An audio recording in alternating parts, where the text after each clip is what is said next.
Chapter 2. Neef.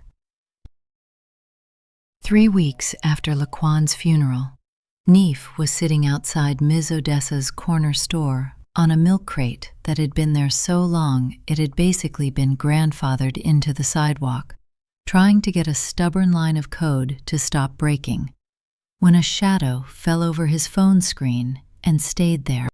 You gonna block my light, or you gonna say something? He looked up, already knowing, somehow, before he saw her face. The way you know a storm's coming from the pressure change. Mercedes Davenport stood over him in a denim jacket, sunglasses pushed up into her hair, a small paper bag from Ms. Odessa's in one hand. She must have come out the side door while he was buried in his screen. He should have stood up, should have put the phone away, gone stiff and careful the way 30 years of history demanded. Instead, he found himself squinting up at her like she was just a girl who'd stepped into his light, because for one strange second, that was all she was. My bad, he said, and moved the crate 2 feet to the left, which put him no closer to being out of her way, and both of them knew it. She didn't leave. That was the part that surprised him. What is that? She said, nodding at his phone. That you're looking at so hard you didn't hear Miss Odessa's bell. Nothing. He said, too fast, and watched something flicker across her face. Not offense, more like she recognized the lie for exactly what it was and found it a little funny. Okay, she said, like she was filing it away rather than pushing. You're Jace's boy. Neef. He didn't offer his hand. Some habits didn't bend even when the moment did.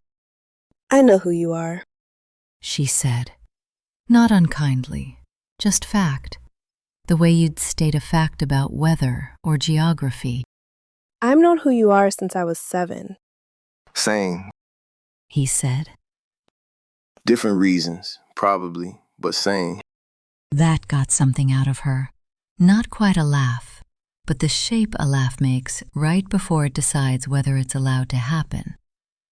She glanced back toward the store, then at the street, checking who might be watching them the way both of them had been trained to check a room since before they could read. You were at Laquan's service, she said, standing across from me. You were looking dead at me, too. I look at everybody at funerals, she said. Habit. My father taught me to read a room before I read anything else. Mine taught me the room reads you first if you're not careful. He said it lighter than he meant it, and she caught the weight under it anyway. He could see her catch it, the way her eyes stayed on him a beat longer. That's a very Jace thing to say, she said. That's a very Willie D thing to hear and understand, he said back. And this time she did laugh, short and surprised out of her, like she hadn't planned on it. For a second, neither of them said anything, and the street kept moving around them. Somebody's music down the block, a bus sighing at the corner, the ordinary sound of Lincoln Avenue not caring at all what history was standing on its sidewalk. What's your name? He asked. For real, not just Willie D's daughter. Mercedes. She said it like she was deciding, in real time, whether to give it to him. You can use it, just not around people who'd ask why you know it. I don't plan on telling anybody anything, he said, and meant it in a way that surprised him. Not because it was a lie he needed, but because some part of him already wanted this to be his, quietly, the same way the laptop and the code were his.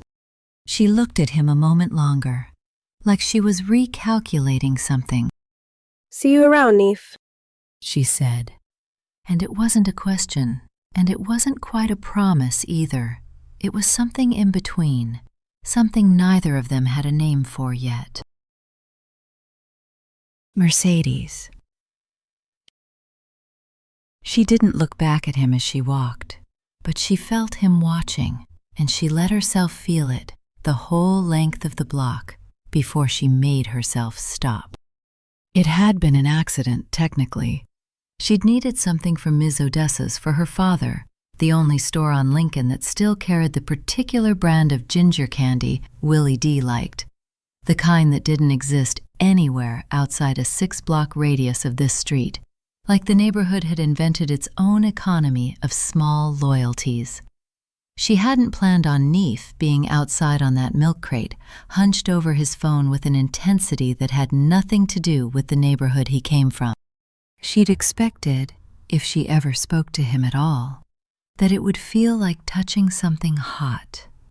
Instead, it had felt almost easy, which unsettled her more than heat would have. That's a very Jace thing to say.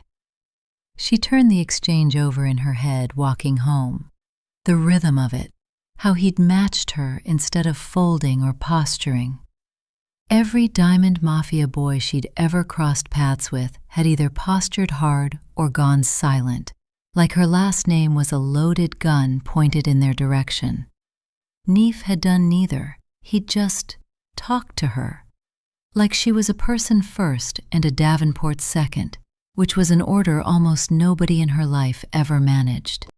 She got home and set the ginger candy on the kitchen counter, and her father came in a few minutes later, tie already loosened, the particular tiredness he wore after handling family business sitting heavy on him. "Where'd you go?" he asked. Not suspicious, just habit. He always wanted to know where she'd been. Same as he'd asked Rayshawn and Devon, before it had only ever been her left to ask. Miss Odessa's. She said. Got your candy. "Good girl." He kissed the top of her head, same as always, and went to change out of his work clothes, and Mercedes stood in the kitchen a moment longer than she needed to, holding a secret so small it barely qualified as one yet. Just a name, just a laugh she hadn't expected, just a boy on a milk crate who'd looked up at her like she wasn't a war he'd inherited. She told herself it didn't mean anything. She was already looking forward to Ms. Odessa's running low on ginger candy again. End of Chapter 2.